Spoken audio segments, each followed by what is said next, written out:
महाराष्ट्रातील एकमेव भव्य दिव्य शिवमहापुराण कथा कथा प्रवक्ते गुरुवर्य हबप गजाननजी महाराज वरसाडेकर। समाया है मेरा भोला नगर में आया है।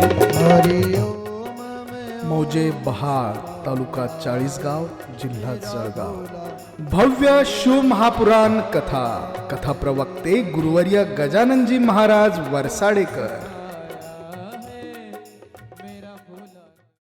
आपण संपूर्ण बहाळवासी भाग्यवान आहात की आपण या पवित्र बहाळ नगरीमध्ये संपूर्ण महाराष्ट्रामध्ये शांती ब्रह्म एकनाथ महाराज म्हणून ज्यांना ओळखलं जातं त्यांचे गुरु जनार्दन स्वामी महाराजांच्या गावचे आहोत। त्याच्यानंतर पूज्य संत श्री मौनगिरी महाराज दुसरे जनार्दन महाराज आपल्यावर प्रेम करतात आणि या पवित्र भूमीमध्ये अत्यंत पुरातन असं महादेवाचं देवस्थान, त्या ठिकाणी आमचे पूज्य श्री धनंजय बाबा विराजमान आहेत, पवित्र कार्य या ठिकाणी करतात। आणि त्याच भूमीमध्ये आमचे हरिभक्तीपरायण गजाननजी महाराज वरसाडेकर हे आपल्याला कथेच्या माध्यमातून ज्ञानामृत पान करवतात। हे आपलं सर्वांचं महत् भाग्य आहे। वास्तविक पाहू गेलो हा हनुमान जयंतीचा उत्सव असल्यामुळे आमचे सर्वच महाराज लोकांची धावपळ असल्यामुळे माझी धावपळ असणं साहजिकच आहे। या ठिकाणी शिवराज्य रक्षक ग्रुप यांनी या कथेचं आयोजन केलेलं आहे। या भूमीमध्ये अनेक दिव्यातिदिव्य कार्य झालेले आहेत, पण मात्र या ग्रुपने हे विशेष अलौकिक आगळं वेगळं असं कार्य तरुणांनी केलेलं आहे। खरं तर कितीही प्रयत्न केला तरी वेळ व्यवस्थापन होणं शक्यच नव्हतं, परंतु प्रेम भक्ती जिव्हाळा स्नेह आदर आपुलकी काय करायला लावेल याची तुम्ही कल्पनाही करू शकत नाही। 11:25 मी अंमळनेर तालुक्यातून निघालेलो आहे। रस्त्यानं आमच्या महाराजांची एक गाडी मला खराब दिसली, त्यांनाही ओलांडून मी पुढे आलो आणि सांगितलं होतं, रघुकुल रीत सदा चली आई प्राण जाई परी वचन न जाई। ध्यानात ठेवा, राहुल राजपूत आणि त्याचे कोणी सहकारी माझ्याकडे आले आमंत्रण करण्याकरता। आमचा हा पिंटू तर धावपळच करत होता, बाबा बाबा बाबा, आणि महाराजांचाही संपर्क होताच की म्हटले बाबा काही झालं तरी चालेल। म्हटलं चालेल, काही हरकत नाही, आणि देवाची ती मर्जी होती म्हणून तुमच्यापर्यंत पोहोचलो। जसं तुमच्या पोरानं काही क्रांती केली की तुम्हाला कौतुक वाटतं, तसं आम्हाला आमचे महाराज आणि आमचे अनेक साधक आहेत ते आमचं कौतुक आहेत। ते आमच्या जीवनातली खूप मोठी कमाई आहे। तुम्हाला सांगू, आता माझ्याबरोबर जी गाडी आहे ते त्यांच्या संयोगाने मी तुमच्यापर्यंत लवकर आलो, हे ध्यानात ठेवा। हो, आमची मायभूमी एक आहे आणि ते चांगल्यापैकी एक समाजामध्ये कार्य करणारे चांगले प्रचारक आहेत। इथं आल्यानंतर आमचं मेहुणबारा पोलीस स्टेशन, त्यांचा सुद्धा 2 मिनिटापूर्वीच फोन, म्हणे बाबाजी तुम्ही येणार? म्हटलं हो, चमत्कार होणारच, आलाच चमत्कार लगेच। म्हणून दिव्य योग आहे, तुम्ही भाग्यवान आहात की असा पवित्र ज्ञानामृत आपण ग्रहण करत आहात। भयंकर घोर कलियुगामध्ये जगतोय तुम्ही, आपण भयंकर घोर। देवानं सावरला आम्हाला, आता आपण या सृष्टीला सावरूया। झाडं जतन करा, नद्या जतन करा, गायी जतन करा आणि साधू जतन करा। जर सुखी राहायचं असेल तर ध्यानात ठेवा, शॉर्ट बट स्वीट यालाच म्हणतात। सर्वांचं जीवन आनंदमय मंगलमय हो अशी अभिलाषा, आणि उत्तरोत्तर आमच्या महाराजांच्या जीवनामध्ये खूप क्रांती होत राहो अशी अपेक्षा। कारण आम्ही समोरासमोर जेवढे गोड दिसतो तेवढे गोड आम्ही नाहीच आहोत, पण तरीसुद्धा आम्हाला त्यांच्याकरता पुत्राच्या विजये पिता सुखाव तू जाये, तुकाराम महाराजांचं प्रमाण आहे हे. या नात्याने आमचे हे साधक लोक संप्रदायामध्ये खूप चांगलं कार्य करतात. ही सहज सोपी गोष्ट नाही. असे किती लोक आहेत की त्यांना जर मी आव्हान केलं उद्या शेंडी ठेवा ठेवतील, कपाळाला गंध लावा लावतील, धोतर अरे बापरे त्याचं तर नाव बी नका काढा हो.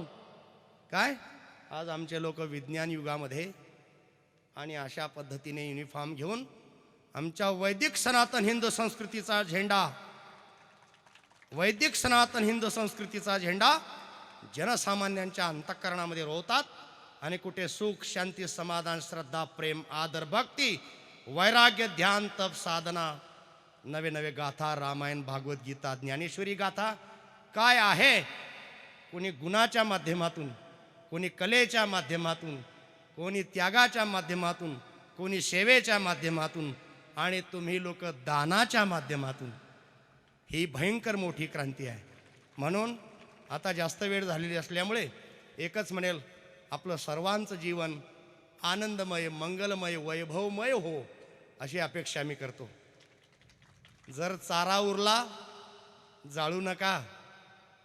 गाई म्हशीचं अन्न आहे ते, महापाप आहे चारा जाळणं. जर असेल गोशाळेला रवाना करा. जर प्रकृतीत काही प्रॉब्लेम असेल अडचण असेल, मी अनेक प्रकारची औषधी निर्माण करतो. ॲसिडिटी बद्धकोष्ठता डायबिटीज हार्ट अटॅक कॅन्सर आदी करून माझ्याकडे पंचगव्याच्या अत्यंत उत्तम अतिउत्तम औषधी उपलब्ध असतात. कधी वेळ काढून जवळच वटेश्वर आश्रम वडगाव लांबे आणि इकडे तरवाळे शिंदे कोळगावच्या पुढे रस्त्याला गोशाळा आहे. आपलं सर्वांचं सदैव स्वागत असेल गोमातेच्या दरबारात. जय सियाराम, जय गोमाता, जय गोपाल. हाथ वर करे साहब. धर्म की अधर्म का, प्राणियों में विश्व का, गौ माता की, भारत माता की जय. सर्वांना धन्यवाद. झालं ना आता काय पाहताय, फक्त आरतीची यजमानवर येतील. मलाही पटकन बाबांबरोबर जावं लागेल. आजच्या दिवस कोणी स्टेजवर चढू नका. जय हरी, जा घरी. त्याचा इको बंद करा. चित्त चकोरा गोकुळ तारा मन मोहन तो नंद किशोरा. चित्त चकोरा गोकुळ तारा मन मोहन तो.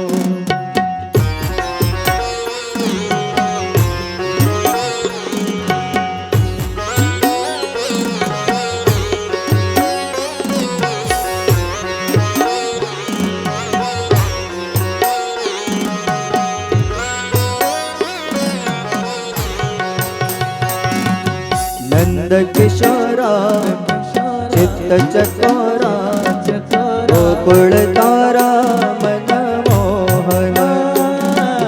गोकुळ तारा मन मोहन. बावरी राधा मेघ बजाना प्रेम रसाचे ओढ जीवाला. ओ कृष्ण कन्हैया अशी रावे से किशोरा चित्त चकोरा गोकुळ तारा मन मोहन. कृष्ण कृष्ण हरे कृष्ण राधे कृष्ण कृष्ण कृष्ण कृष्ण कृष्ण राधे कृष्ण राधे कृष्ण कृष्ण.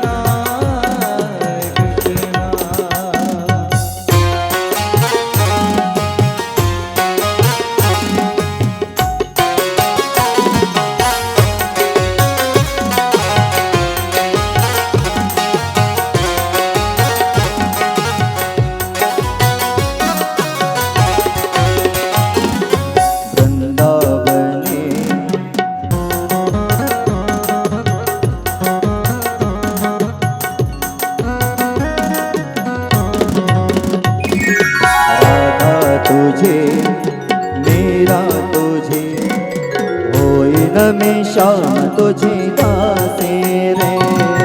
राधा तुझे मेरा तुझे होई न मैं श्याम तुझे दासे रे.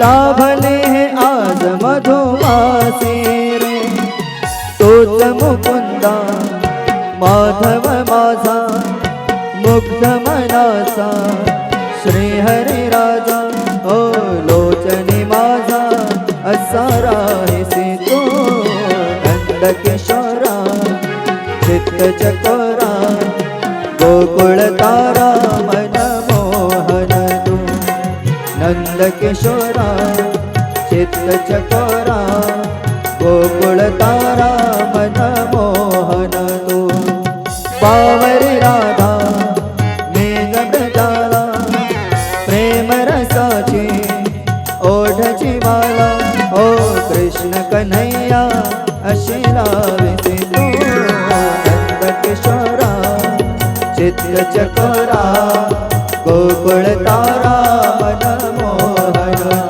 कृष्ण कृष्ण हरे कृष्ण राधे कृष्ण कृष्ण कृष्ण कृष्ण कृष्ण हरे कृष्ण राधे कृष्ण कृष्ण कृष्ण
मैं हूँ शरण में तेरे संसार के रचैया कश्ती मेरी लगा दो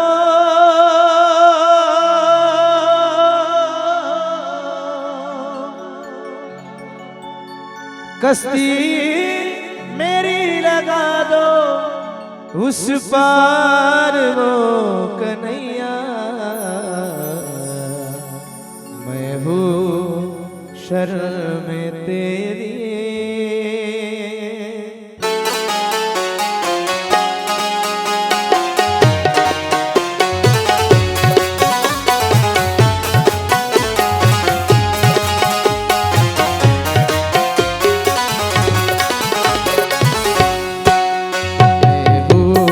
शरण में तेरे संसार के रचैया मैं हूँ शरण में तेरे संसार के रचैया कश्ती मेरी लगा दो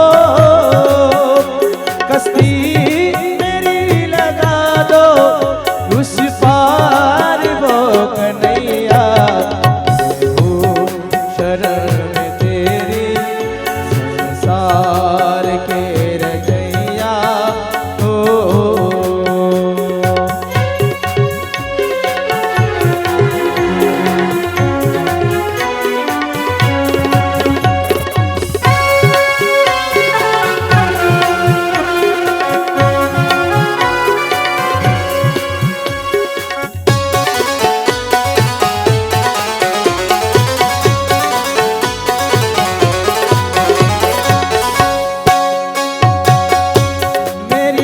अरदास सुन लीजे प्रभु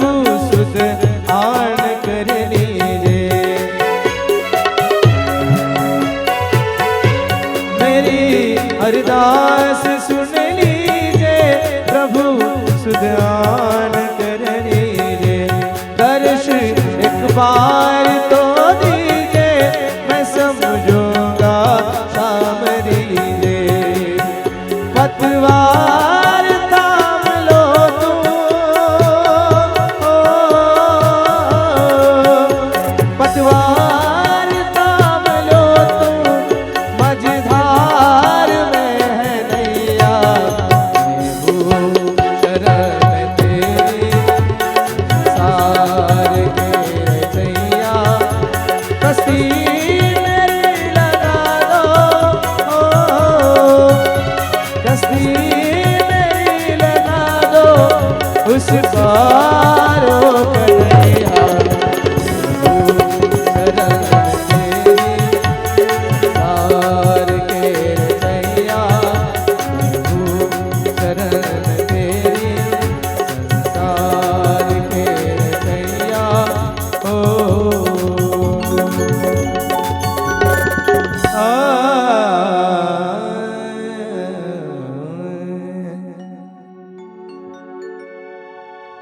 पूज्य गुरु हमारी जय होवे गुरुदेव तुम्हारी जय होवे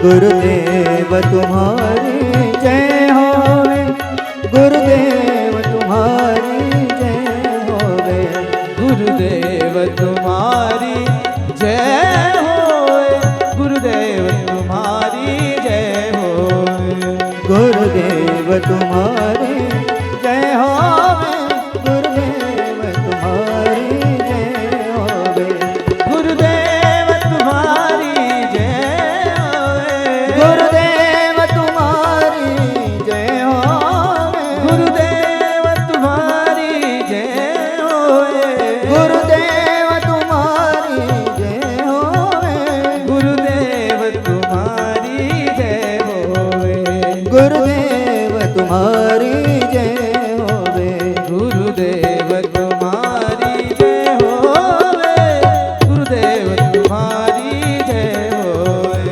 गुरुदेव तुम्हारी जय होवे गुरुदेव तुम्हारी जय होवे स्वागतम महाराज स्वागतम महाराज स्वागतम महाराज गुरुदेव स्वागतम महाराज स्वागतम महाराज स्वागतम महाराज स्वागतम महाराज सुस्वागतम महाराज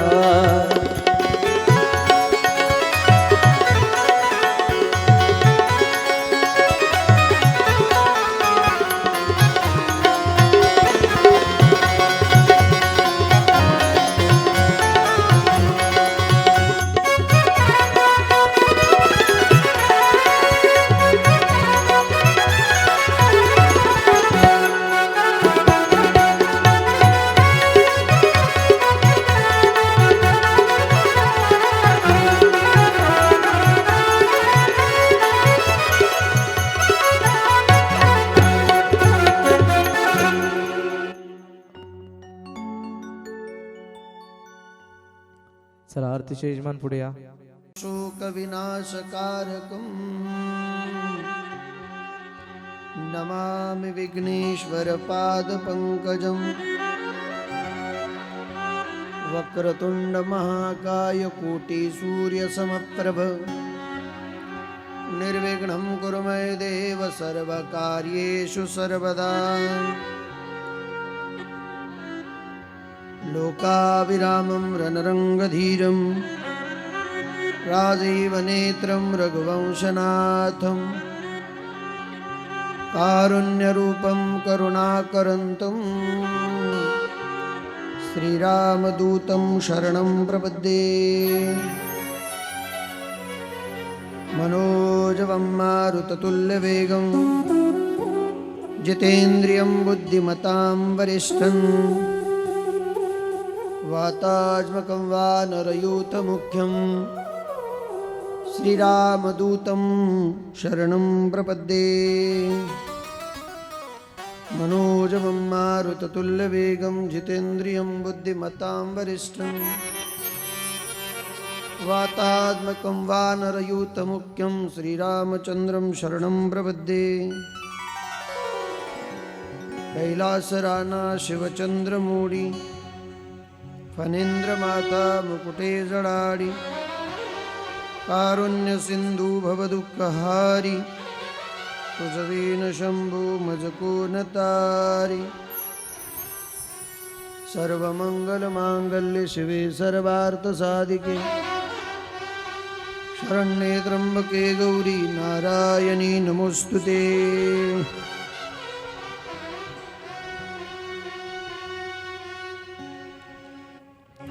बोलिए सु महापुराण भगवान की जय। पंढरीनाथ भगवान की जय। माऊली ज्ञानेश्वर महाराज की जय। जगद्गुरु तुकाराम महाराज की जय। गिरणा मैया की जय। नमः पार्वती पतये हर हर महादेव। नमः पार्वती पतये हर हर महादेव। नमः पार्वती पतये हर हर महादेव।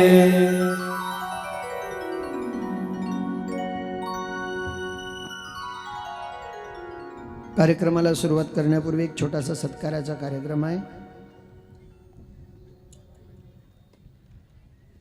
आमचं श्रद्धास्थान आदरणीय भगवान बापू यांनी स्टेजवर यायचं आहे, त्यांचा एक छोटासा सत्कार आहे. त्याचबरोबर आमच्यावर नितांत प्रेम करणारे व्यक्तिमत्व प्राध्यापक श्री प्रमोद पाटील सर हेही एरोंडोलवरून इथपर्यंत आलेत. गीतेचे चांगले अभ्यासक आहेत, त्यांचाही छोटासा सत्कार व्यासपीठाच्या माध्यमातून होतोय, त्यांनी यावा आणि तो स्वीकारावा. त्याचबरोबर गंगा भागीरथी लीलाबाई गोविंदा पाटील माजी सरपंच टेकवाडी यांचे सुपुत्र दादासू वाल्मिक गोविंदा पाटील विद्यमान सरपंच टेकवाडे तालुका चाळीसगाव यांच्यामार्फत आपल्या स्वराज्य रक्षक ग्रुपच्या सर्व सदस्यांचं व पदाधिकाऱ्यांचं स्वागत होतंय. त्याचबरोबर पोलीस स्टेशनचे PSI गोपाल पाटील सर आणि धर्मराज पाटील यांचंही स्वागत होतंय. खालीच वाल्मिक दादांनी हे स्वागत करावं आणि कार्यकर्त्यांनी ते स्वीकारावं अशी मी त्यांना प्रार्थना करतो. या पटकन कार्यकर्ते लवकर पुढे या. चला घे माऊली मग बोलवा. आदरणीय बापूंच्या सौभाग्यवती आमच्या आईसाहेब त्या पण आलेल्या आहेत, त्यांनी पण स्टेजवर यायचं आहे. बापू म्हणजे आमच्या जीवनातला फार मोठा अनमोल असा ठेवा आहे. आमच्यावर पुत्रवत प्रेम करतात, माझ्यावर आणि सातगावकर माऊलींवर. बापूंच्या धर्मपत्नी पण आलेल्या आहेत, त्यांनी स्टेजवर यायचं आहे. चला पटकन. कुठं बसल्यात? त्यांचं करा ना. माझ्या सीताराम रामकृष्ण या सर.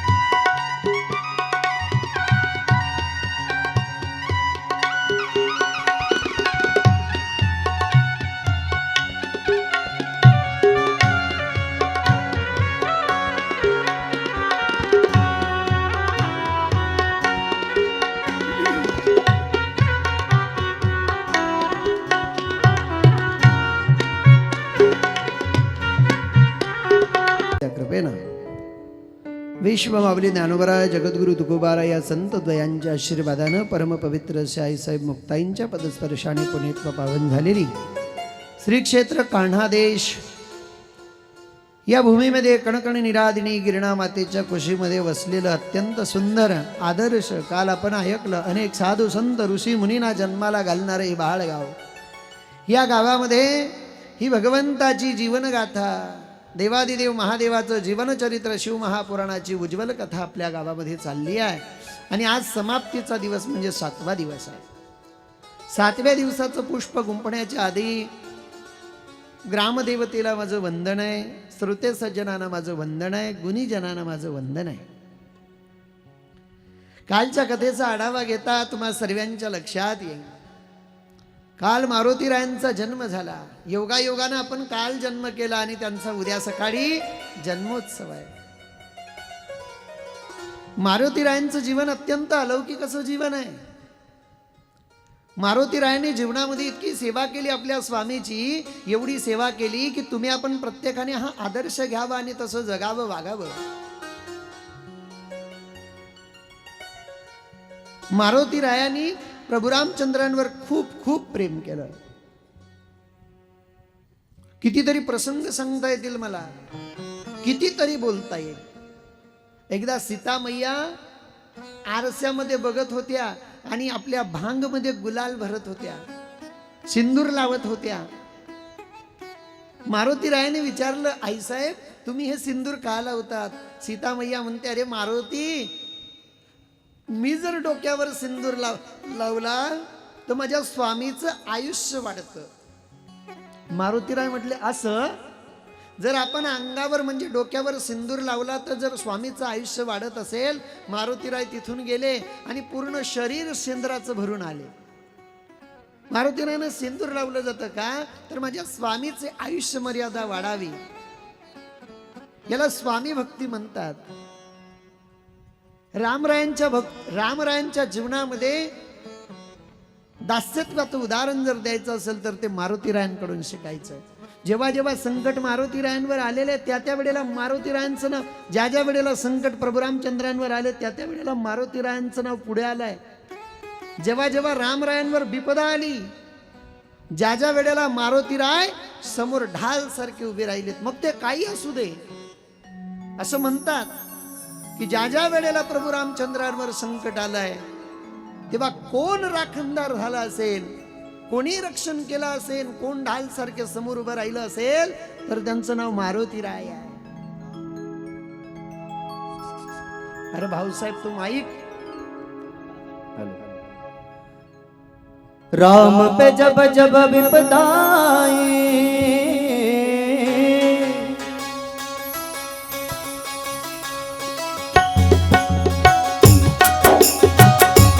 हरी बोल, ताली बजाते हुए जाएंगे 2 मिनट. राम पे जब जब विपदा कौन बना रखवाला, मेरा बजरंग बाला, मेरा बजरंग बाला, मेरा बजरंग बाला, ओ मेरा बजरंग बाला, ओ मेरा बजरंग बाला.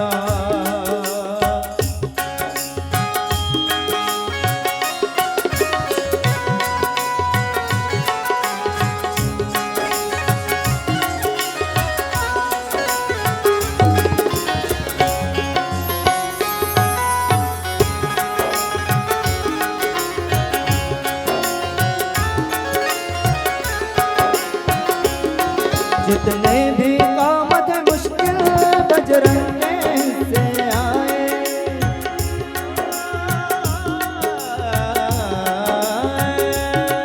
जितने भी काम थे मुश्किल बजरंग से आए. हनुमत के सिवा कोई भी सागर को लांघ न पाए, रावण के सोने की लंका, रावण की सोने की लंका कौन जलाने वाला, मेरा बजरंग बाला, ओ मेरा बजरंग बाला, हाय मेरा बजरंग बाला, ओ मेरा बजरंग बाला.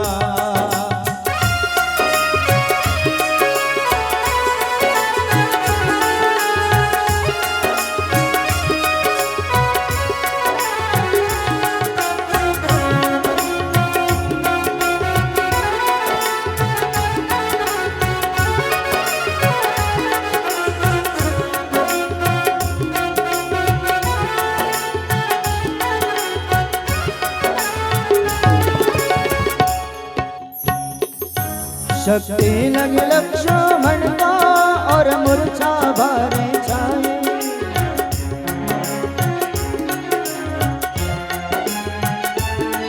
शक्ति लगी लक्ष्मण का और मूर्छा भारे छाए। धरती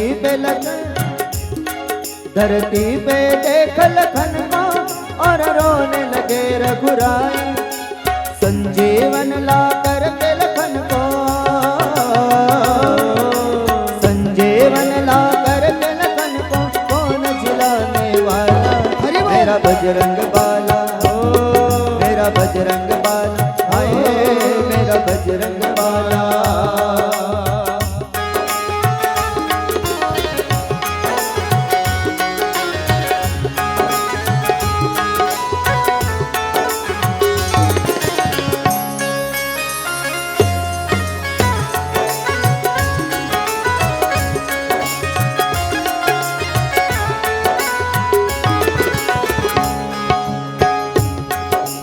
जो हनुमान पुढे येऊ द्या, पुढे आहे जागा. माय माऊल्या येऊ द्या, पुढे पुढे जागा आहे. या या या असं पुढे या, इथं आहे जागा.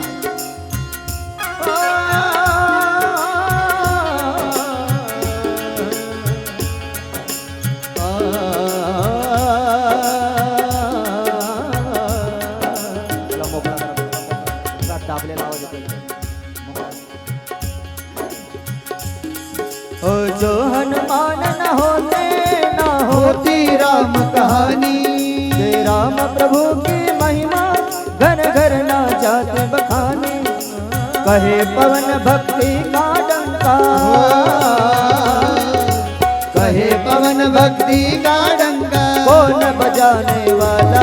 मेरा बजरंग बाला, मेरा बजरंग बाला, मेरा बजरंग बाला, मेरा बजरंग बाला। ओ राम पे जब जब विपदा आई, राम पे जब जब विपदा आई कौन बना रखवाला। मेरा बजरंग बाला, मेरा बजरंग बाला, हाय मेरा बजरंग बाला, मेरा बजरंग बाला, हाय मेरा बजरंग बाला, ओ मेरा बजरंग बाला, ओ मेरा बजरंग बाला। हे बाळ कोणाचं आहे? आता ते दाखवा ना, तिथं कोपऱ्यात काय नाही त्या पोरीला. हे बाळ कोणाचं न्या पटकन. रडतय ते बाळ कोणाचं आहे ते?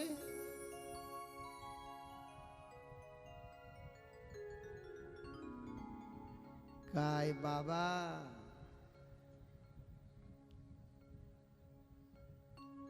राम पे जब जब विपदा आई हो,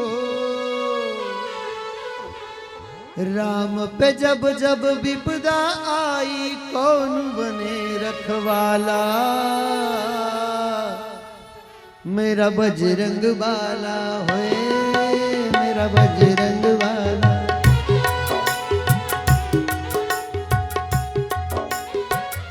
माफ करा, सत्कारामध्ये मला आधीच नाव दिलेलं होतं. आदरणीय आमच्यावर नितांत प्रेम करणारं व्यक्तिमत्व, या गावाचं वैभव श्री दिनेश भाऊ यांचाही छोटासा सत्कार होतोय. दिनेश दादा, कैलास दादा ही मंडळी अत्यंत प्रेमळ मंडळी आहे. या परिवाराचं माझ्यावर खूप प्रेम आहे. जसं दिनेश दादांवर आणि कैलास दादांवर त्यांची आई प्रेम करते, तद्वत माझ्यावरही हा परिवार प्रेम करतो. दादांचाही छोटासा सत्कार आमच्या स्वराज्य रक्षक ग्रुपच्या वतीनं होतोय, तो त्यांनी स्वीकारावा. अभी बड़े बड़े कार्यक्रमों में छोटी छोटी बातें हुआ करती है.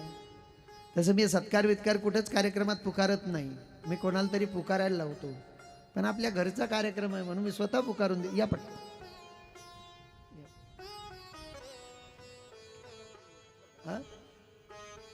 मीच करून देऊ. वा वा.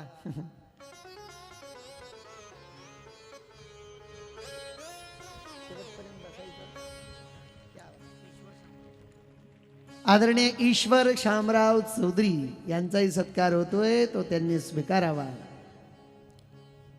सीताराम, तुम्ही आले नाही 2 दिवस.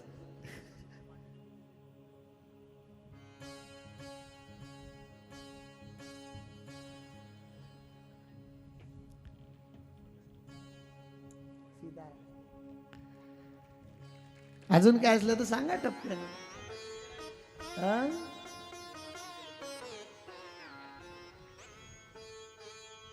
जी भाऊ वाय आर सोनवणे सर, पर्यवेक्षक राष्ट्रीय विद्यालय चाळीसगाव. भाऊसो सुरेश कोंडू परदेशी, राष्ट्रीय मीना समाज अध्यक्ष चाळीसगाव, यांनी यायचा, आपला सत्कार घेऊन जायचा. चला पटकन.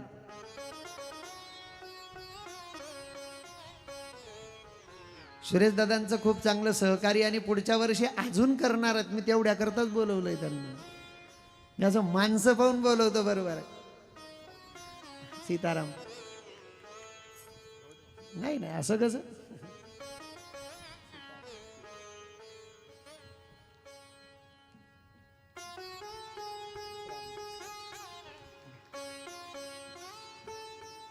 अरे बापरे बापरे बापरे. आमच्यावर नितांत प्रेम करणारे व्यक्तिमत्व आमचे जिभाऊ बाबरेहून इथपर्यंत आले. त्यांचाही सत्कार व्यासपीठाच्या माध्यमातून होतोय, तो त्यांनी स्वीकारावा. असं कसं.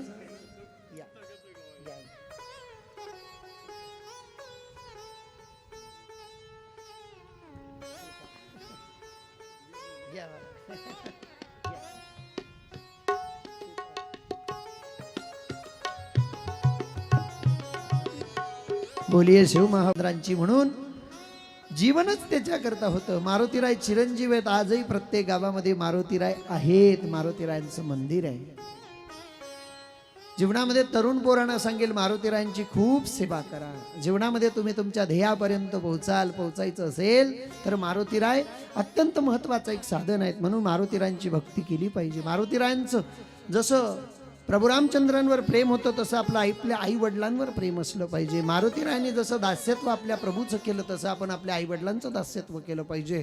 मारुतीरायांचं शरीर जसं बलदंड होतं तसं आपलं शरीर बलदंड असलं पाहिजे. आरोग्य चांगलं असलं तर जीवन माणसाचं चांगलं असतं दादा. अशा अनेक गोष्टी महादेवांच्या कृपेने तुमच्या आणि माझ्यापर्यंत.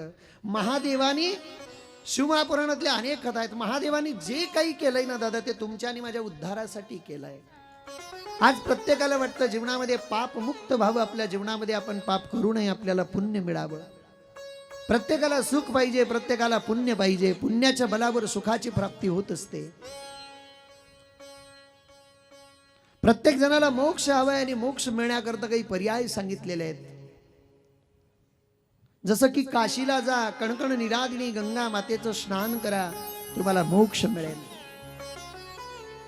हिमालयाच्या चोटीतून ज्या ठिकाणी गंगोत्री आहे, बद्रीनाथ केदारनाथ त्या यात्रेला जे जातात, भगवंताच्या जटेतून गंगेचं निर्माण झालं. जर भगवंत नसते, भगवंताने जर मनावर घेतलं नसतं तर तुम्हाला आणि मला गंगाजी मिळालीच नसती. काय संबंध आहे गंगेचा आणि महादेवाचा? सनत कुमार भगवान नंदीश्वराला विचारतात. नंदीश्वराने सांगितलं, सनत कुमारानो, ऋषीवर्यानो, तुम्ही जो प्रश्न विचारला समाज हिताचा प्रश्न आहे. तुमच्यामुळे जनसामान्यांना, बहाळकरांना, बहाळमध्ये येणाऱ्या परिसरातील लोकांना सुद्धा कळेल की महादेवाच मुळेच तुम्हाला आणि मला गंगा मिळाली आहे. काही गोष्टी या मृत्यू लोकांमध्ये फक्त परोपकारा करतायत. नदी या जगामध्ये परोपकारा करताय, वृक्ष या जगामध्ये परोपकारा करताय, साधू या जगामध्ये परोपकारा करताय. जीवनामध्ये साधू सेवा झाली पाहिजे, जीवनामध्ये वृक्षाची सेवा झाली पाहिजे आणि जीवनामध्ये नदीची सेवा झाली पाहिजे. नदीची सेवा करणं म्हणजे काय? आज तुम्ही लोक भाग्यवान आहेत बहाडकर की तुम्ही कोट्यावधी रुपयाचं उत्पन्न काढतात. हे कोणाच्या जीवावर काढतात तुम्ही? हे उत्पन्न तुमचं निघतंय ते कणकणी निरादिनी गिरणा मातेच्या जीवावर निघतंय. जर हे आपलं बहाळगाव गिरणा मातेच्या कुशीत राहिलं नसतं तर सांगा ना, एवढे वैभवशाली दिवस आपल्याला आले असते? ही कणकणी निरादिनी गिरणा मैया अत्यंत पतित पावन आहे, सर्वांना पुनीत करणारी आहे. जर ती आपल्यासाठी एवढे सर्व त्रास घेते, आपलं काही कर्तव्य आहे, आपण निर्माल्य तिच्यामध्ये फेकू नये, आपण घाण पाणी तिच्यामध्ये सोडू नये. ती आपली सेवा करते म्हणून आपण तिची सेवा करावी. वृक्षाची सेवा करावी, वृक्ष तोडू नये. नाही झाड लावता आलं तरी चालेल पण झाड कापू नये. पूर्वी पर्जन्य खूप पडत होता, आता का पाऊस पडत नाही याला एकमेव कारण वृक्ष आम्ही ठेवले नाहीत. आमचं वृक्षांवर प्रेम नाही म्हणून पाऊस पडत नाही. साधूची सेवा झाली पाहिजे. जीवनामध्ये साधू जीवनात भेटणं फार मोठं भाग्याचं लक्षण आहे. अनंत जन्माचं पुण्य उदयाला आता येतं ना, त्यावेळेला माणसाला साधू भेटत असतो. साधू तुमच्यानी मजा करता जगतो दादा, म्हणून साधूची सेवा करा. साधू कोणाला म्हणतात? जो भगवे कपडे घालतो त्याला साधू म्हणत नाही. जो जाडजाड माळा घालतो त्याला साधू म्हणत नाहीत. जो जंगलात अरण्यात राहतो त्याला साधू म्हणत नाहीत. टकली विकली करून एकदम चप्पी करून राहतो त्याला साधू म्हणत नाहीत. पांढरे शुभ्र कपडे घातले म्हणजे तो साधू नसतो.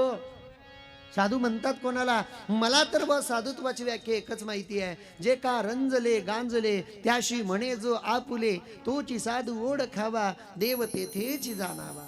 वैष्णव जन तो तेणे कही पीड़ पराई जाने रे. वैष्णव जन तो तेने कहीं पीड़ पराए जाने रे. वैष्णव जन तो तेणे कही पीड़ पराई जाने रे. वैष्णव जन तो तेने कहीं पीड़ पराए जाने रे.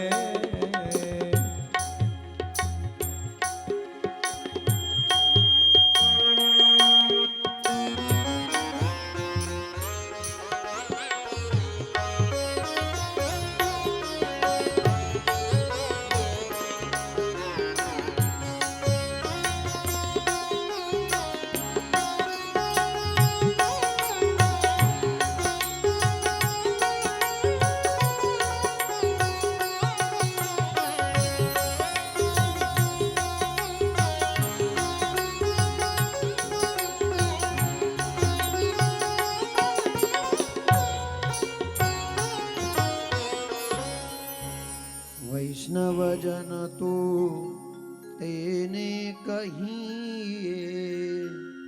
पीड़ पराई जाने रे. साधू या शब्दाची व्याख्या काही वेगळी आहे. जीवनामध्ये साधूची सेवा व्हावी. देवाची प्राप्ती करायची असेल तर साधूला सांगा. साधू तुम्हाला आणि मला सांगतात, या जगामध्ये 33 कोटी देव आहेत रे बाबा. या देवांमध्ये तुला जर तरुण जायचे असेल तर एका देवाची साधना कर. मी वारकरी या नात्यानं सांगतो, आमचा एकच रंग, आमचा एकच देव, त्या देवाचं नाव आहे पांडुरंग. पांडुरंगाला सांगा की पांडुरंगा,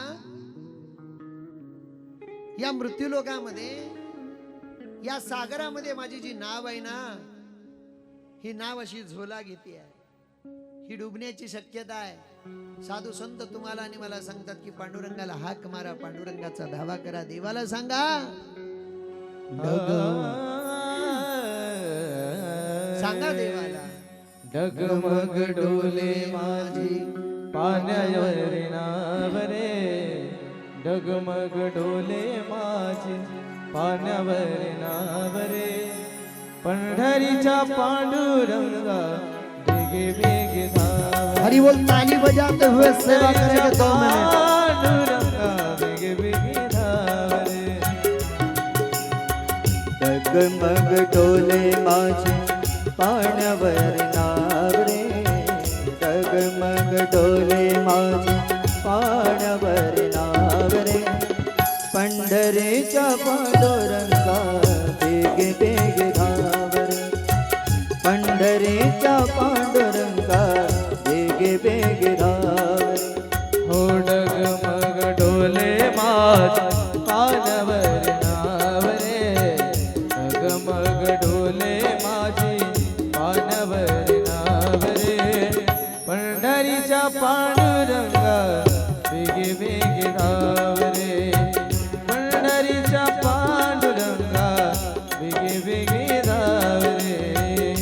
डगमग डोले माझे पाण्यावर नाव रे डगमग डोले माझे पाण्यावर नाव रे पंढरीचा पांडुरंगा वेगे वेगे धाव पंढरीचा पांडुरंगा वेगे वेगे धाव रे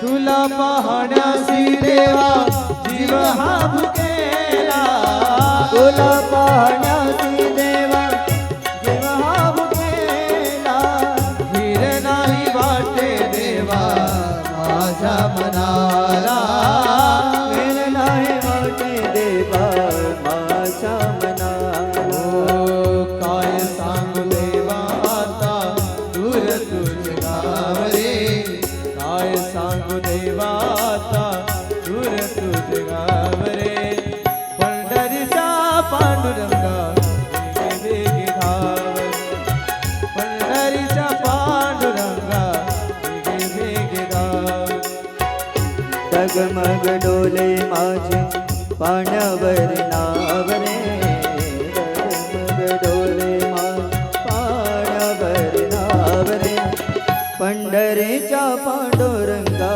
वेगे वेगे धाव पंढरीच्या पांडुरंगा वेगे वेगे धाव रे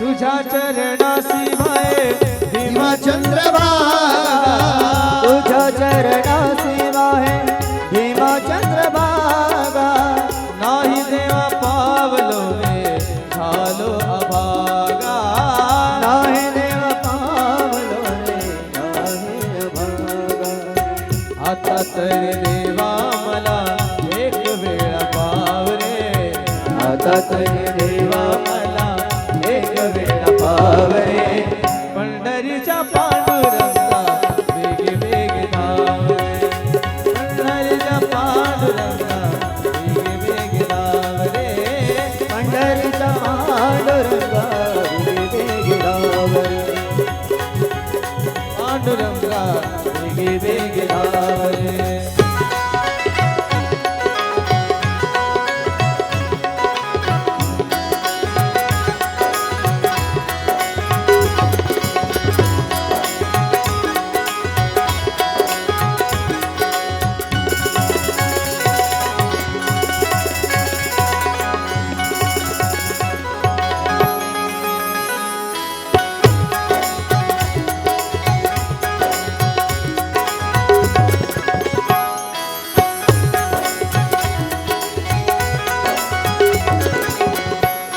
हो प्रल्हादा कारणे नरसिंह झाला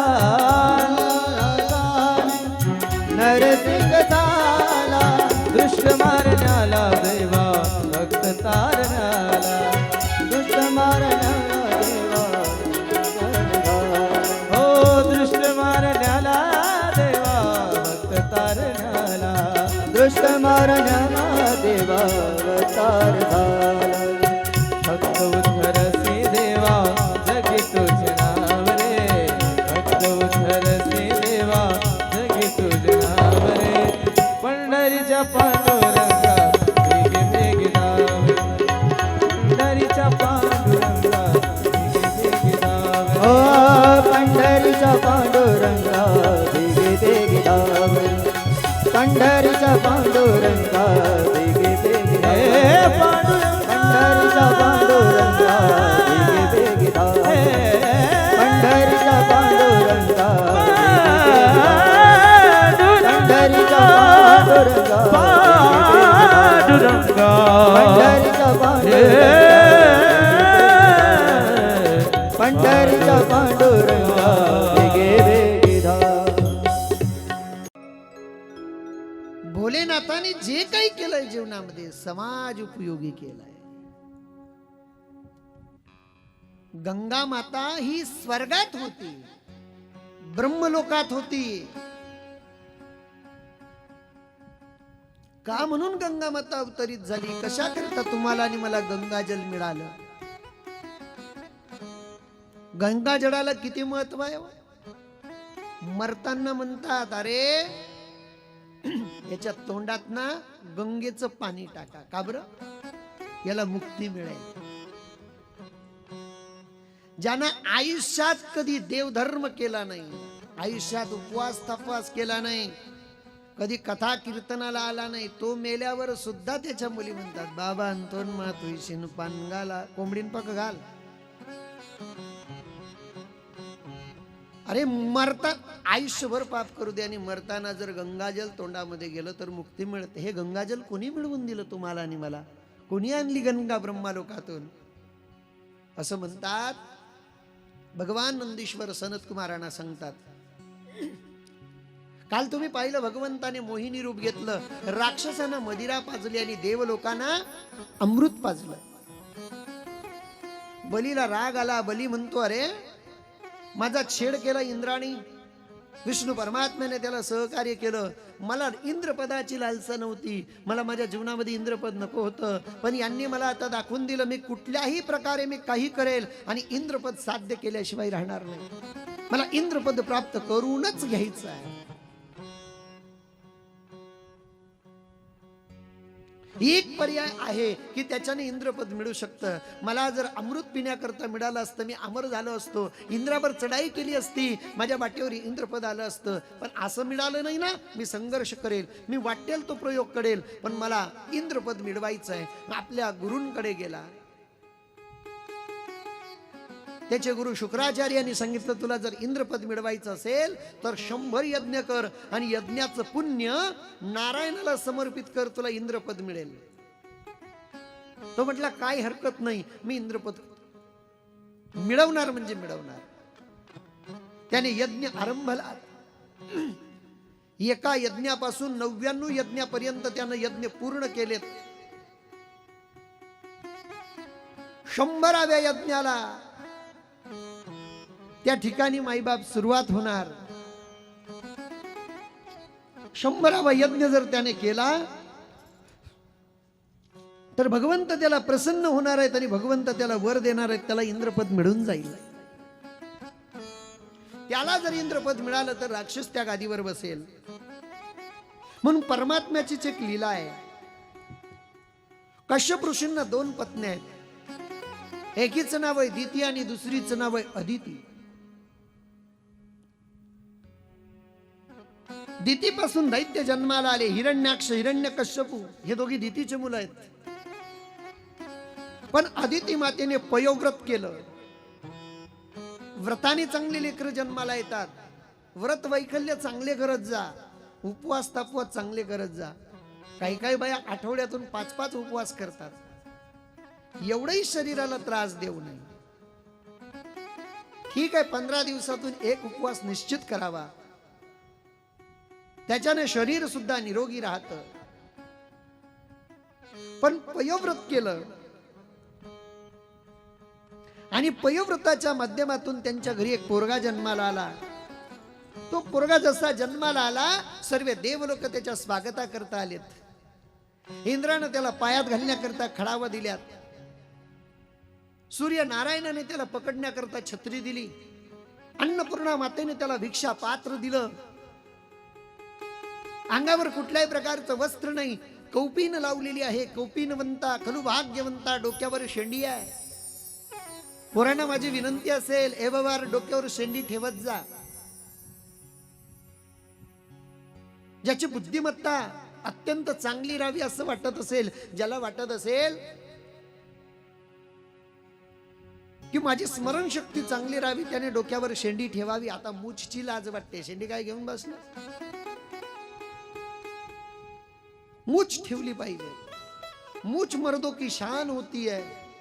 एक मला म्हटलं, जिनको मर्दानगे पे शक होता है वही मूछे रखते. म्हटलं खरं आहे तुझं.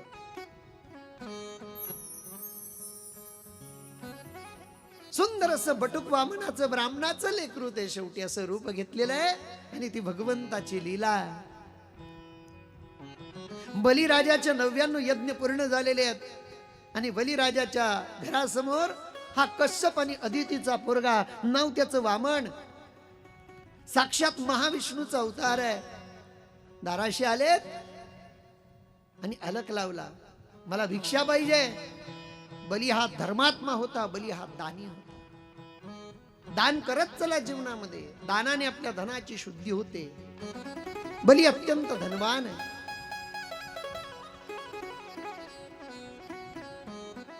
बलिराजापर्यंत निरोप गेला की कोणीतरी याचक दरवाजावर आलाय. हातामध्ये यज्ञ नारायण पूर्णत्वाकडे जाणार आहेत. यज्ञ नारायणाच्या पूर्णत्वासाठी संकल्पाचं नारळ हातामध्ये घेतलंय. ते नारळ टाकलं की 100 यज्ञ पूर्ण झालं. पण तेवढ्यापर्यंत कर्णपटलावर एक आवाज आला की महाराज, दारास एक याचक आलाय. बलिराजानं ते नारळ बाजूला ठेवलं आणि बलिराजा जाण्याकरता निघाले. दैत्यगुरु शुक्राचार्य म्हणतात, बली आणि यज्ञ पूर्ण करून घ्या. मग महाराज जमणार नाही, आधी दान आणि मग यज्ञ. गुरुचं ऐकलं नाही बलीनं. बली दारासमोर आला. छोटस भटक वामनाचं रूप आहे, डोक्यावर छत्री आहे, पायामध्ये खडाऊ आहेत, कुठल्याही प्रकारच्या अंगावर वस्त्र नाही, फक्त कौपीन घातलेली, असा लांब लचक गंध लावलेला आहे, डोक्यावर शेंडी आहे, तेजपुंज चेहरा आहे, जणू काही सूर्याच्या तेजाला सुद्धा लाजवेल असा लक्क प्रकाश त्या चेहऱ्यावरनं असा आभामंडल दिसतंय की बाप रे बाप, साक्षात महाविष्णू प्रकट झालेत की काय असं वाटायला लागलं. बली समोर आला आणि बली म्हणतो, महाराज काय पाहिजे तुम्हाला? वामनानं सांगितलं, राजन मी तुझी कीर्ती खूप ऐकली.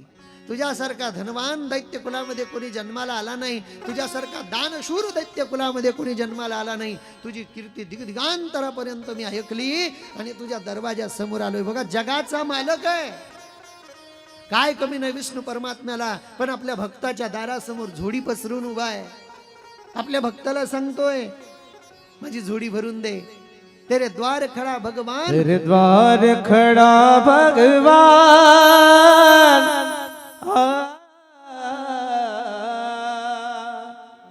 भगत भर दे रे झोली, हो तेरा होगा बड़ा ऐसा, जुग जुग रहे तेरी शान, भगत भर दे रे झोली, भगत भर दे रे झोली. तेरे द्वार खड़ा भगवान, भगत भर दे रे झोली, भगत भर दे रे झोली. हो तेरा होगा बड़ा ऐसा, जुग जुग जी तेरी शान, भगत भर दे रे झोली, भगत भर दे रे झोली. ओ तेरे द्वार खड़ा भगवान, भगत भर दे रे झोली, भगत भर दे रे झोली.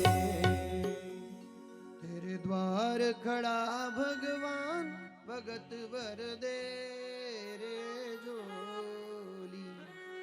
जगाचा मालक भिक्षा पात्र घेऊन बलीच्या दरवाजा समोर उभा आहे.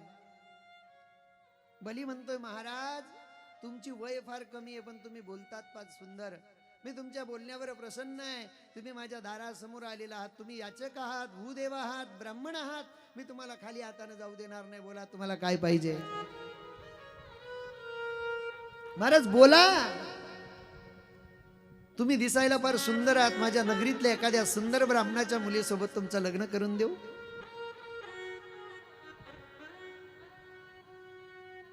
स्मित हास्य केलं वामनाने. हे नकोय महाराज, तुम्हाला कधी आश्रम बांधून देऊ. पुन्हा स्मित हास्य केलं वामनाने. महाराज तुम्हाला पाहिजे तरी काय? माझ्या नगरीमध्ये एका उंच टेकडीवर सुंदर असा महल बांधून देऊ. हेही नको. तुमच्या सेवेमध्ये दास दास्या ठेवू. महाराज काय पाहिजे तुम्हाला? तुम्ही फक्त सांगा. तुम्ही याचना करा. तुमच्या कृपेनं माझ्याकडे काहीच कमी नाही. सर्व दिलंय परमात्म्याच्या दयेनं, तुमच्या आशीर्वादानं सारं काही आहे. तुम्ही फक्त तोंडातनं शब्द काढा. मी तो पूर्णत्वास नाही, मी तुमची इच्छा पूर्ण करेल. तुम्हाला काय पाहिजे बोला. भगवान वामनानं सांगितलं, बली मी जे मागेल ते देईल, का नाही देणार? बली विचार कर. अहो महाराज, काय विचार करायचा? माझ्या दाराशी भरपूर याचक आले, त्यांच्या याचना मी पूर्ण केल्या. तुम्ही छोटेसे आहात, तुम्ही काय मागणार? मागून मागून बोला ना. तुम्हाला हिरे, माणिक, मोती, जवाहरात काय पाहिजे तरी काय तुम्ही सांगावं आणि मी द्यावं. वामनानं सांगितलं, बली मला काय नको, मला फक्त 3 पग भूमी दे, 3 पावलं भूमी दे. बली हसलेत. बली म्हणतात, अरे जेवढा तू छोटा आहे ना तेवढी तुझी बुद्धी पण छोटी आहे. अरे मी प्रसन्न झालोय तुझ्यावर. बघा, मी पण आला की संपलं. मी केलं कधीच म्हणू नका. माझं कबाड ओझं कधी सांगू नका. मी पण नको आहे. ग आणि मी हे 2 अक्षर माणसाच्या पतनाला कारणीभूत ठरतात. आपण सहज म्हणतो मी केलं. रे तू काय केलं सांग. मी पणा नको. जीवनामध्ये मी पासनं लांब थांबा. मीला जीवनामध्ये स्थान देऊ नका. मी म्हणजे अहंकार. बलीच्या अंगावर अहंकारानं शिरकाव केला आणि सांगितलं, अरे जेवढा तू छोटा आहे ना तेवढी तुझी बुद्धी छोटी. तुझ्यावर मी खुश आहे, मी प्रसन्न झालो. बोल ना, तुला काय पाहिजे? बलीनं सांगितलं, मला काय नको, फक्त 3 पावलं भूमी द्या. अरे इथून चालत जा, जेवढं तुला चालता येईल तेवढे पावलं भूमी तुझी आहे. 3 पग भूमी नाही हो, मला 3च पावलं पाहिजेत, जास्त नको आहे. बलीनं सांगितलं, जा. दिली. अशी देऊ नका, संकल्प सोडून द्या. बली म्हटले, अरे मी एवढं मोठं दान करतो त्याचा संकल्प करत नाही, आणि तो 3 पावलं भूमीचा संकल्प मागतोय. ते माहित नाही. मला संकल्प सोडून 3 पग भूमी द्या. दैत्यगुरु शुक्राचार्य बघत होते की हे काय चाललंय. डोळे लावले, दिव्य दृष्टीने पाहिलं. हा बटुक दुसरा तिसरा कोणी नसून साक्षात महाविष्णू आहे. बलीला भरपूर समजवलं. बली, यज्ञ पूर्णत्वास ने, यज्ञामध्ये आहुती टाक. यज्ञ पूर्ण झाल्यानंतर तू किती जरी दान दिलं तरी मी तुला काही म्हणणार नाही, पण आधी आहुती पूर्ण देऊन टाक. बली म्हणतो, नाही, मी पहिले दान देणार, मग यज्ञ पूर्णत्वास नेणार. आणणारे पाण्याकरता झारी, पाण्याकरता झारी आणली. झारीमध्ये पाणी होतं. पाणी हातात घ्यायला लागलेत, पण ते पाणी काही खाली पडे ना का. दैत्यगुरु शुक्राचार्य त्याच्यामध्ये भुंगरा बनून बसलेत. बलीनं छोटीशी अशी काठी घेतली, काडी घेतली आणि त्या झारीच्या त्या छेदमध्ये टाकली. शुक्राचार्यांचा डोळा फुटला. आड आला म्हणून फोडीला डोळा. बलीने शुक्र आंधळा केला. म्हणजे दान देणाऱ्याला आडवं आलं तर डोळे फुटतात. एवढंच ध्यानात घ्या, बाकी सर्व विसरून जा. आपल्याकडून होत नाही तर देणाऱ्याला तरी बोलू नका. आपल्याकडून होत नाही, देणाऱ्याला तरी देऊ द्या. दिलं पाहिजे. बाप हातामध्ये 3 थेंब पाणी घेतलं आणि 3 पग भूमीचा संकल्प सोडला.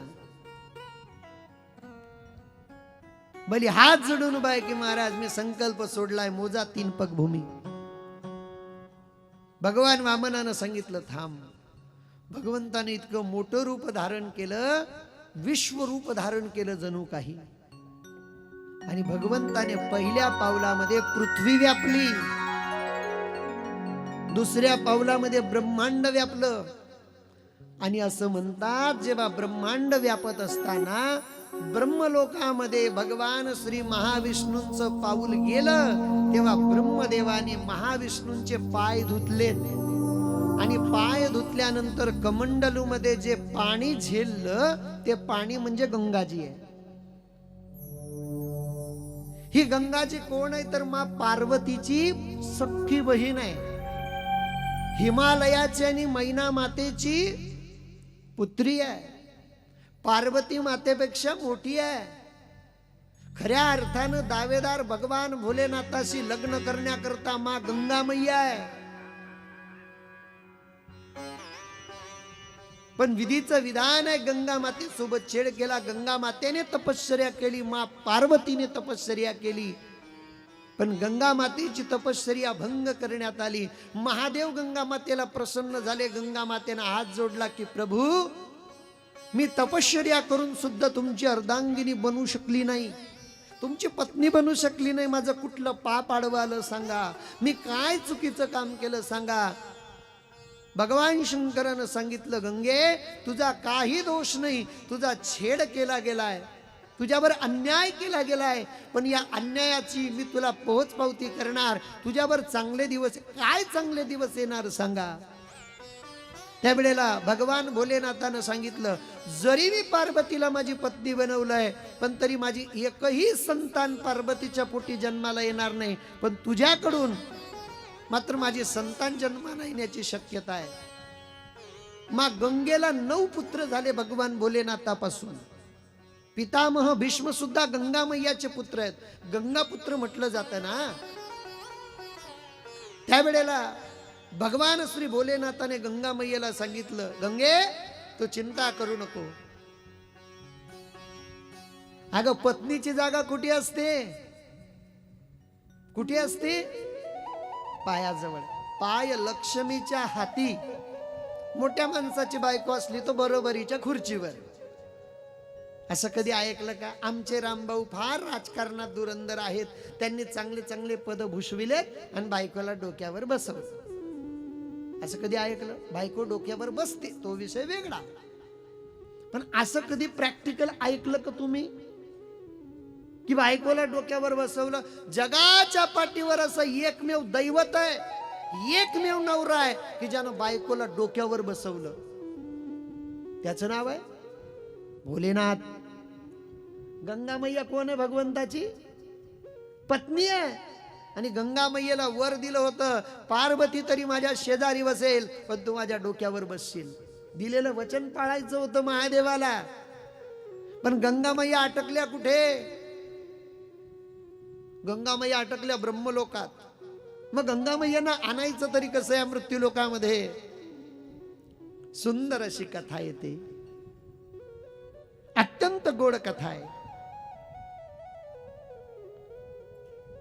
रघुकुलामध्ये सगर नावाचा एक राजा आहे, रामप्रभूंच्या कुळातच.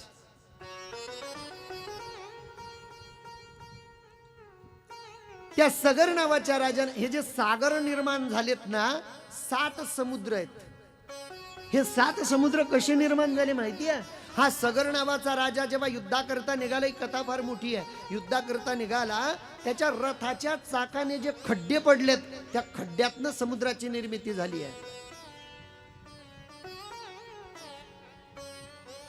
या सगर नावाच्या राजाने ठरवलं, मला यज्ञ करायचा, कारण पुण्य करायचंय ना.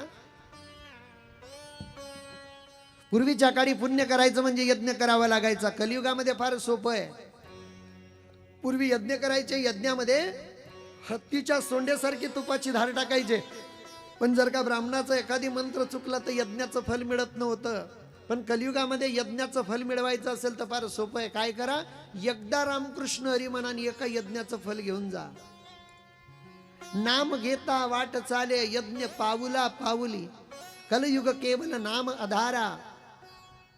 नामानं सर्व गोष्टी साध्य होतात. म्हणून भोलेनाथाचं हो की पांडुरंगाचं हो, नाव घेतलं पाहिजे.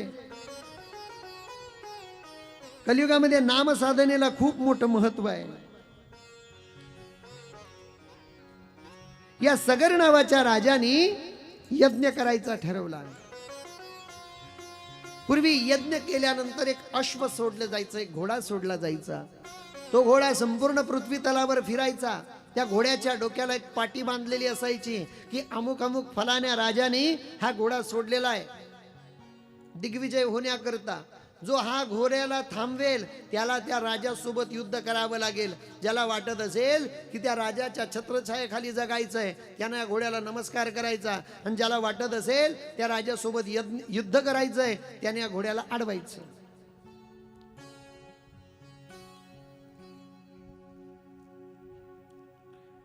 हा घोडा सोडला गेला माईबाप. हा घोडा छल कपट करून इंद्राने पकडला आणि कपिल मुनींच्या आश्रमामध्ये बांधून ठेवला. कपिल मुनी ध्यानस्थ बसलेले आहेत. कपिल मुनींची साधना चालू आहे, ध्यान धारणा चालू आहे. घोड्याला सोडून अनेक दिवस झाले, यज्ञ पूर्णत्वाकडे जाणार आहे, घोडा अजून परत आला नाही. म्हणून घोड्याला शोधण्याकरता सगर नावाच्या राजाने त्याला मुलं होते 60,000. किती मुलं होते? 60,000. शासनाने काही निर्णय खूप चांगले घेतलेत, पण काही निर्णय अजूनही माझ्या बुद्धीला पटत नाहीत. मी कोणाच्या विरोधात नाही बोलत, पण हिंदूंसाठी कायदा या देशामध्ये हम दो हमारे दो, बुड्ढा बुड्ढी को फेक दो. तिकडं काय काय तर म्हणता, एक मूल सुंदर फूल अन्यला कोणी खोडून तर काय करशील. अरे मी म्हणतो किमान 3 लेकरं जन्माला घाला, एक मुलगा देशाच्या सेवेला द्या, एक पोरगा संप्रदायाच्या सेवेला द्या, आणि एक पोरगा तुमच्या सेवेकरता ठेवा. किमान 3 संतान तरी पाहिजेत. तिकडं जा बरं, पहा बरं लिस्ट. मी बोलत नाही मुसलमानांच्या विरोधात, कधीच नाही, आणि बहाळमध्ये तर बिलकुल बोलणार नाही. का बरं? जे वातावरण मी बहाळमध्ये पाहतोय मला खूप बरं वाटतं. आम्ही रोज तिकडनं एंट्री करतो, आणि एंट्री केल्यानंतर पाहतो जे शेवटचं घर आहे ना, मोमेडियन समाजाचं घर आहे. रोज त्या माय मावल्या तिथं कथा ऐकण्याकरता बसलेल्या असतात. हा कथेचा विजय आहे की या लोकांनी कथा ऐकावी. मुसलमान सर्वच अकबरुद्दीन ओबीसी सारखे नसतात. ते नालायक येड आहे, त्याचं जाऊ द्या. त्याच्यामुळे सर्वांना बोलू नका. ते मूर्ख आहे. ते म्हणतं 15 मिनिटाकरता मिलिटरी बाजूला करा, दाखवतो ताकद. तुझ्या डोक्यात फरक पडला का रे? आमच्या पंतप्रधानाने फक्त एकदा सांगितलं देशाची साफसफाई करा, तर चांगल्या चांगल्या अधिकाऱ्यांनी साधू संतांनी हातात झाडू घेतला. उपकारमान नरेंद्र मोदींचे त्यांनी सांगितलं नाही हातात तलवारी घ्या, चटणील बी पुरत नाही पाकिस्तान. बरं पाकिस्तान पाकिस्तान म्हणजे काय हो?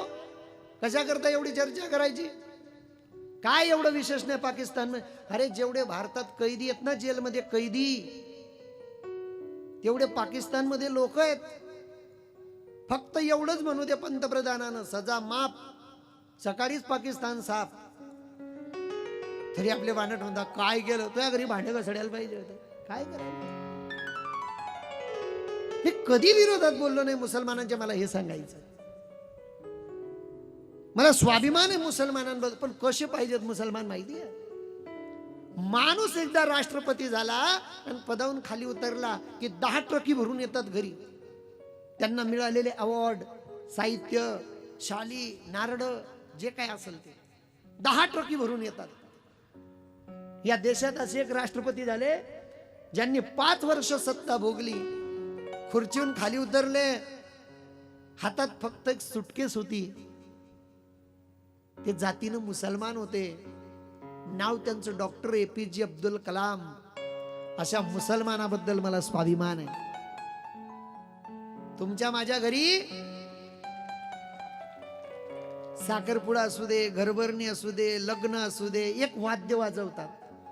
त्या वाद्याचं नाव आहे सेहनाई. काय नाव आहे? सेहनाई. मंगलवाद्य ते सेहनाई. कोणी वाजवली हो सेहनाई? सेहनाई वाजवणाऱ्याचं नाव आहे, मुसलमान आहेत ते पण, नाव आहे त्यांचं बिस्मिल्ला खान.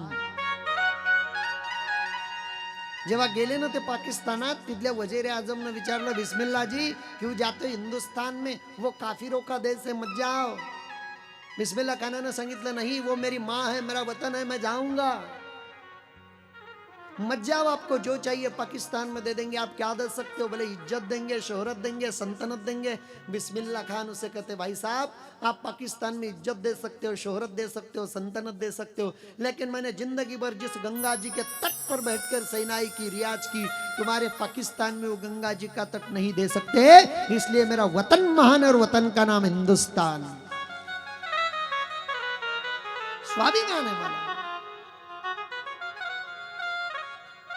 आम्ही सांगतो हिंदू बनेगा न मुसलमान बनेगा, इंसान की औलाद है इंसान बनेगा. कशा करता जातीयतेच्या नावावर आम्ही वाटले गेलो. आमच्यात नको त्या भांडणी लावल्या गेल्या, तेळ निर्माण केले गेले. मला फक्त एवढं सांगायचं आहे, किमान 3 लेकरं जन्माला घालावीत. 60,000 मुलं आहेत सगर नावाच्या राजाला. 60,000 मुलं तो घोडा शोधण्याकरता, अश्व शोधण्याकरता गेलेत. कपिल मुनींच्या आश्रमामध्ये तो घोडा पाहिला आणि 60,000 पुत्र सगराचे कपिल मुनींची मजा घेऊ लागले. दिसायला तर साधू आहे, घोडा अडवून ठेवला, बांधून ठेवला, थोडीफार लाज पण नाही वाटली. साधूला कशाला पाहिजे प्रॉपर्टी, कशाला पाहिजे युद्ध? दाढी जटात लय मोठ्या मोठ्या वाढवल्या, नाटकं करतो की काय, सोंग करतो की काय? एक पोरगा म्हटला, रे दाढी नकली असेल. एकानं अशी धरली दाढी ताणून पाहिली. कपिल मुनींना राग आला, त्यांना भरपूर समजवलं पण ते ऐकत नव्हते. शेवटी कपिल मुनींनी त्यांच्याकडे पाहिल्याबरोबर सगराचे 60,000 पोरं मृत्युमुखी पडले झाले. 60,000 मुलं गेले तिकडच गेले, घोडे गेले तिकडच गेले. काय करावं? परत का आले नाही? जिकडे गेले तिकडेच राहिलेत. म्हणून सगर नावाच्या राजाने असमंजस नावाच्या मुलाला पाठवलं. पाहिलं तर काय, कपिल मुनींनी 60,000 लेकरांना जडून खाक केलंय. येऊन आपल्या बापाला सांगितलं, बाबा फार मोठं पाप झालं, माझ्या भावांकडनं तुमच्या पोरांकडनं साधूचा अपमान झाला म्हणून ते जडून खाक झाले, मरून गेलेत. सगर राजा आणि अंशुमान दोघी कपिल मुनींना शरण आले आणि सांगितलं, माझे लेकरं तुम्ही जडून खाक गेले, यांना मृत्युमुखी हे सर्व पडलेले, त्यांना मोक्ष कसं मिळेल? मरणाला तर प्रत्येकाला सामोरी जावं लागतं, मरण अटळ आहे, जावं लागणार आहे. पण यांना मोक्ष मिळालं पाहिजे, यांना मुक्ती मिळाली पाहिजे, याकरता काय पर्याय आहे? तेव्हा कपिल मुनींनी सांगितलं की जोपर्यंत ब्रह्मलोकामध्ये असलेली गंगा मैया या मृत्यूलोकामध्ये येत नाही, गंगा मैयेचं पाणी यांच्या हस्तींना म्हणजे यांच्या हाडकांना लागत नाही, तोपर्यंत यांना मुक्ती मिळणार नाही. आणि कपिल मुनी तिथून चालले गेले. आज समंजसने फार प्रयत्न केले गंगाजी आणण्याचे, पण गंगाजी काही आली नाही. आज समंजसला एक पोरगा झाला, त्याचं नाव अंशुमान. त्यानं प्रयत्न केले, गंगाजी आले नाही. त्याचा पोरगा झाला दिलीप. दिलीपने प्रयत्न केलेत, गंगाजी आली नाही. आणि त्यांच्या पोटी एक पोरगा जन्माला आला, त्याचं नाव आहे भरत, भगीरथ. त्या भगीरथाने प्रयत्न केला, तपश्चर्या केली, ब्रह्माजींना प्रसन्न करून घेतलं. आणि ब्रह्माजींना सांगतो, तुमच्या जवळ जी गंगाजी आहे तिला मृत्यूलोकामध्ये आणायची. गंगाजीची पण इच्छा होती मृत्यूलोकामध्ये येण्याकरता. पण ब्रह्माजींनी सांगितलं, ठीक आहे भगीरथा, मी गंगाजी द्यायला तयार आहे, पण ब्रह्मलोकातून जर का गंगाजी आल्या तर सप्त पाताळ भेदून खाली निघून जातील, तुला काही उपयोग होणार नाही. कारण गंगाजींचा प्रवाह हा अत्यंत कठीण प्रवाह आहे. गंगाजी खडखड खडखड खडखड वाहतात. जा कधीतरी हरिद्वारला, जा कधीतरी ऋषिकेशला, हिमालयामध्ये तुम्ही फिरण्याकरता गेलात, हिमालयातली प्रत्येक नदी इतक्या वेगानं वाहते की तुम्ही उभे नाही राहू शकत. गंगाजींना आणायचं आहे, गंगाजींचा प्रभाव मोठा, मग काय करावं? ब्रह्माजीने सांगितलं, याच्यावर एकमेव पर्याय असा आहे की तुम्ही पुन्हा महादेवाची तपश्चर्या करा. महादेवाने जर मनावर घेतलं तर गंगाजी थांबू शकतात. पुन्हा भगीरथानं महादेवाची तपश्चर्या केली. महादेव प्रसन्न झालेत आणि महादेवानं सांगितलं, भगीरथा तुला काय पाहिजे? भगीरथानं सांगितलं, प्रभो, गंगा माता मी ब्रह्मलोकातून आणतोय, तिचा जो प्रवाह आहे हा सप्त पाताळ भेदून खाली जाणारा प्रवाह आहे, म्हणून तुम्ही मला मदत करा, तुमच्या जटेमध्ये या गंगेला स्थापित करा, म्हणजे तिचा प्रवाह फक्त तुम्ही झेलू शकता. जर तुम्ही झेलला त्याच्यातले एक छोटीशी दार बाहेर काढून द्या. ब्रह्माजी तयार झाले. खडखड खडखड खडखड करत ब्रह्मलोकातून गंगाजी आल्यात आणि महादेवाच्या जटेमध्ये स्थापित झाल्यात. महादेवाच्या जटेतून एक धार बाहेर निघाली. भगीरथानं पुढे चालावं, ती धार मागे चालते.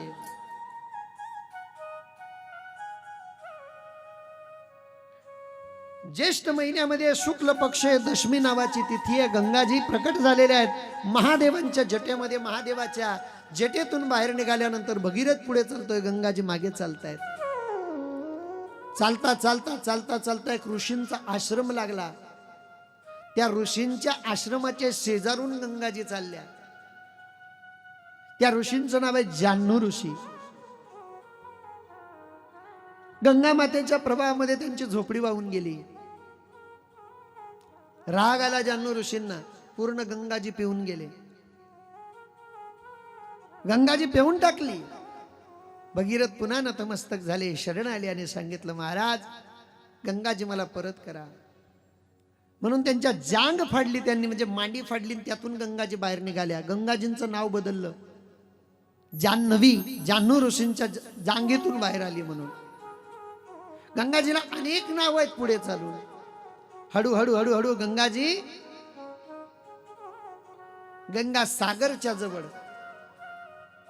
जिथे कपिल मुनींचा आश्रम आहे, आजही गेलात ना तुम्ही, तुमच्या लक्षात येईल. गंगा सागरला काल आपण भजन म्हटलं ना, ते गंगा सागर मा डुबी डुबी जाय असं म्हणतात. सब तीरथ बार बार गंगा सागर एक बार. गेलं पाहिजे गंगा सागर. फार गोड तीर्थक्षेत्र आहे. जा, कोणाबरोबरही जा, पण जा. कपिल मुनींच्या आश्रमापर्यंत गंगाजी आल्यात. गंगाजींनी सगराच्या 60,000 पोरांना मुक्ती मिळवून दिली. सगराचा पूर्ण परिवार गंगाजींना शरणाला. भगीरथाने आपलं नाव अमर करून घेतलं. भगीरथाने जी ब्रह्मलोकातून गंगा आणली, आपल्या कुळागोत्राचा उद्धार केला. आणि भगीरथामुळे ती गंगाजी तुम्हाला मिळाली. त्यामुळे साक्षात देवादिदेव महादेवानं तयार केलेली कथारूपी गंगा,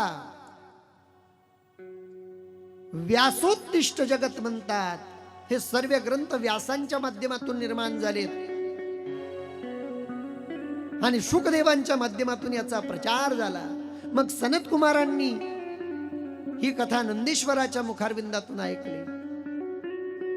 88,000 ऋषींनी कथा सूतजी महाराजांच्या मुखारविंदातून ऐकली. महादेवाची ही कथा सर्वांना मोक्ष देणारी आहे. महादेवाची ही कथा सर्वांना कैलासाची प्राप्ती करून देणारी आहे. ही कथा 7 दिवसापर्यंत आपल्या पहाड नगरीमध्ये अनेक कथा आहेत दादा. कथा कधी विराम घेऊ शकत, कथा कधी पूर्ण होऊ शकत नाही. थांबू शकते, विराम घेऊ शकते. म्हणून माझी आपणा सर्वांना प्रार्थना आहे, आपण हे धर्म कीर्तन 7 दिवसाचं मांडलं. सूतजी महाराजांना 88,000 ऋषी शरण आलेत आणि सांगितलं, महाराज ही कथा ऐकल्यानंतर मला जीवनाचा मोह राहिला नाही. साधना करायची तर भोलेनाथाची. ही श्रवण भक्ती आम्ही केली, आमचं जीवन अत्यंत धन्य झालं. आमच्या मनात कुठल्याही प्रकारची शंका राहिली नाही. आता मला मोक्षही नको आहे. 88,000 ऋषींनी सूतजी महाराजांचं पूजन केलं आणि सूतजी महाराज नैमिषारण्यातून निघून गेलेत. सनत कुमारांनी असं सांगितलं भगवान श्री नंदीश्वराला की नंदीजी तुम्ही सेवा केली महादेवाची. महादेवाचे तुम्ही 2 कृपापात्र शिष्य आहेत, एक नंदीश्वर आणि दुसरा तुंबरू. तुम्हा दोघांच्या माध्यमातून या शिवकथेचा फार मोठा प्रचार झाला. पण सनत कुमार सांगतात की खऱ्या अर्थानं तुमच्यामुळेच ही कथा आम्हाला मिळाली. तुमचे आमच्यावर फार मोठे उपकार झालेत. म्हणून भगवान नंदीश्वर सनत कुमारांना सांगतात ही कथा न संपणारी आहे. भगवंताचं चरित्र अवीट आहे, गोड आहे, सुरस आहे, सुंदर आहे. खादलेची खावे वाटे, पुन्हा भेटले भेटे आवडी, पुन्हा पुन्हा एकाविषयी वाटते, अशी दिव्य आणि उज्ज्वल कथा. या कथेने काय होईल? एक दिव्य प्रकाश निर्माण झाला आणि त्या प्रकाशाच्या माध्यमातून 88,000 ऋषी आणि सनत कुमार हे अशा हिमालयाच्या एका बर्फिली टेकडीवर आलेत. फार मोठं सरोवर आहे. सरोवरामध्ये पिवळ्या रंगाची, पांढऱ्या रंगाची, लाल रंगाची फुलं आहेत. अनेक साधू संत ऋषी मुनी स्नान करतायत. कोणी जनयुधारू ब्राह्मण आहेत, कोणी भस्म लावणारे साधू आहेत. कोणी संन्यासी आहेत, कोणी विवस्त्र साधू आहेत. मोर, कोकिळा आदी पक्षी सुंदर अशा प्रकारे विहार करतायत. वाघ, हत्ती, सिंहासारखे प्राणी या स्वर्ग सुखाचा आनंद घेत आहेत, जिथे कसल्याही प्रकारचा भेद नाही. इतकं गोड वातावरण जेव्हा पाहिलं सनत कुमारांनी आणि 88,000 ऋषींनी म्हणतात, आपण कुठे आलो? हा दिव्य प्रकाश कशाचा आहे? जो आदी आहे, जो अंत आहे, जो ब्रह्मा विष्णूला सुद्धा जन्माला घालणारा आहे, ज्याच्या कृपेनं हे जगत चालतंय, या जगताचं पालन पोषण करणारा तो आहे. ही दिव्य अशी तेज पुंज क्रांती, दिव्य अशी तेज पुंज शिवलिंग जी दिसते, ही महादेवाची शिवलिंग आहे. म्हणजे या कथेच्या रूपानं, या कथेमुळे सनत कुमारांना आणि 88,000 ऋषींना कैलासाची प्राप्ती झाली. महादेव त्यांच्यावर प्रसन्न झाले.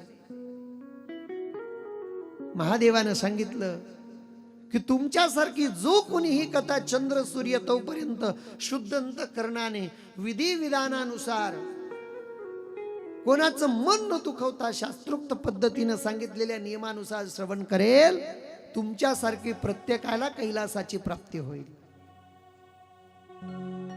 88,000 ऋषी म्हणतात हे उपकार आहेत सूतजींचे.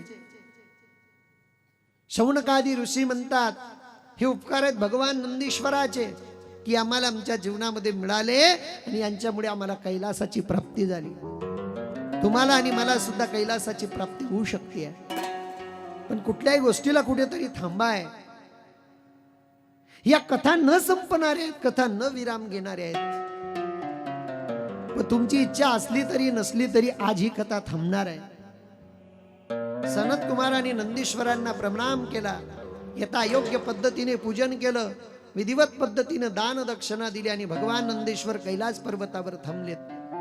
88,000 ऋषींनी सूतजींचं पूजन केलं, ते सुद्धा कैलास पर्वतावर थांबलेत. आणि महादेवानं त्यांची आणि आपली ज्योत एकत्रित करून घेतली. जीवनामध्ये एकच ब्रह्म आहे, एकच तत्व आहे, त्याला म्हणतात शिवतत्व. पटण्याकरता एक उदाहरण देईन मी तुम्हाला. एक सोन्याचा गोळा आहे समजा 1 किलोभर. ते सोनं तुम्ही मला दिलं, तुम्ही देणार नाहीत, दिलं. मी त्या सोन्याचे 4 भाग केलेत. 1/2 किलो सोन्याचं मी हातातलं कडं केलं, 1/2 किलो सोन्याची चैन केली, 1/2 किलो सोन्याचा कंबरपट्टा केला आणि 1/2 किलोच्या अंगठ्या केल्यात.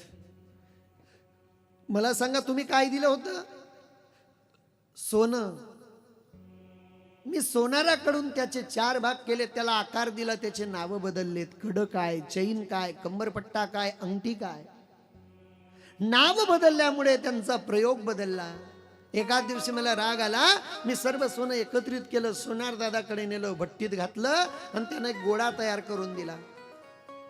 सोनार, तुम्ही मला दिलं होतं सोनं, त्याला आकार दिल्यामुळे नाव बदललेत, कार्य बदललं, पण पुन्हा त्याचं रूपांतर सोन्यामध्ये झालं. तसं तुम्ही आपण सर्व जे आहोत हे शिवतत्व आहे. आपण भोलेनाथाची संतान, पण एके दिवशी आपल्याला सुद्धा भोलेनाथात विराजमान व्हायचं आहे. भोलेनाथ आपला स्वीकार करणार आहे. म्हणून भोलेनाथाची भक्ती आपल्याला तारून नेणारी भक्ती आहे. मला जशा सांगता आल्या मी तशा कथा सांगण्याचा प्रयत्न केला, पण या कथेच्या समारोपाकडे जात असताना ही कथा इथून पुढे थांबणार आहे. पण ही कथा समारोपाकडे जात असताना मला काही लोकांचे आभार मानायचे आहेत. 1-2 मिनिटं संकीर्तन होईल, भजन होईल आणि मग मला पुढचा कार्यक्रम पुन्हा एकदा 15-20 मिनिटांमध्ये, कारण आजची आरती 11:15 झाली पाहिजे असं माझं मत आहे. का बरं?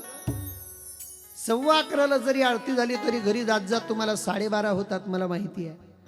कारण पुढे ग्रंथपूजनाचा कार्यक्रम आहे. 1-2 मिनिटं सर्वांनी संकीर्तन करायचंय, पुढे आपण समारोपाकडे जाऊया.